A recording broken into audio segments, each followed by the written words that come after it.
Okay. So this is our extremely primitive off-grid living situation, and today we're going to talk about our water situation, which is a 3/4 ton Chevy pickup bed that we cut off the old truck and welded a tow hitch onto, and then we very crudely strapped a 450 gallon water tank in it. And then if you come over here where you can see it, we've got a very crude valve system here. And then all this is actually 1-inch irrigation poly piping that runs underneath the house. And then once we'll go into the house, we'll show you how we get the water from the tank to the house. But this is just your standard PVC coupling. There's an irrigation fitting in there. You can see how we've got it double crimped to the PVC fitting. And then this is all heat tape that we run off one of the generators that keeps it all from freezing, along with all this fuzz. So today's water day, and that's kind of why we're showing you the video today, is we're gonna get hooked up and we're gonna get this thing out of here, and just gonna go kind of get water for a few days. The water in this tank will usually last anywhere from 7 to 10 days. The trek in and out of the house is interesting, to say the least. It's very, very steep, and in the snow and everything, it's very, very slick. So the Suburban does okay. It needs chains, and last time we had to do this, it was quite an event. So hopefully it's not quite as exciting as it was last time, but it probably will be, just because the trailer with water in it weighs something close to like 5,000 pounds. So towing it up a pretty steep incline, which you'll see later, is quite a feat. So stay tuned, and we will be back later this evening with more water and more excitement. Okay, so we tried to make this setup and tear down as easy as possible, but sometimes it gets stuck. But all it is just this coupling in the right angle, and then that just comes off. And now we just push this thing out of the way.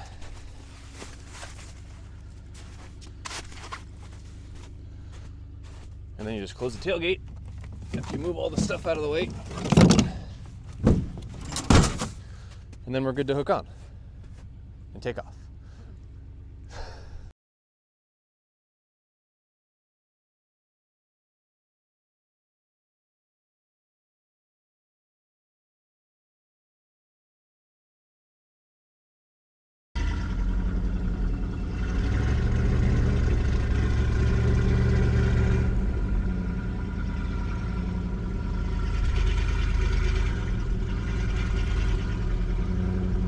All right, stop.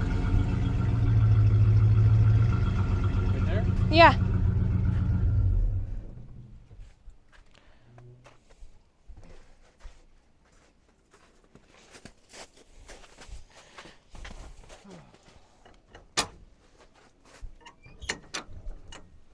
How do we capture us? The super annoying, piss you off things about off-grid living? And the shit that you gotta do because you're already pissed off. So why would you want to like videotape yourself? You know what I mean? Being pissed off. Yeah, you're so pissed off that nothing is working that you don't really feel like videotaping. I know, that's what most things are. That's why you just capture it all.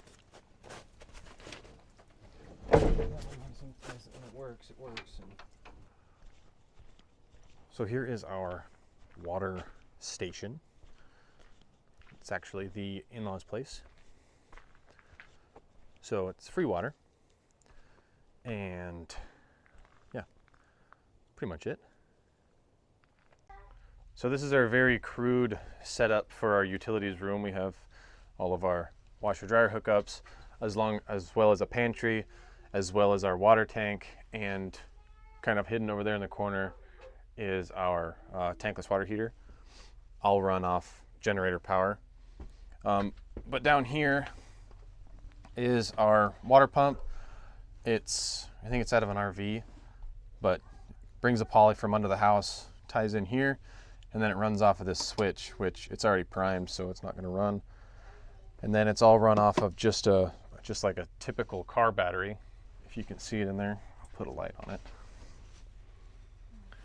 So that's what runs our whole water pump assembly. So that's all independent of the generator. So if we need water in the middle of the night, I don't need to start the generator or anything for it. And it's held in the pressure tank there.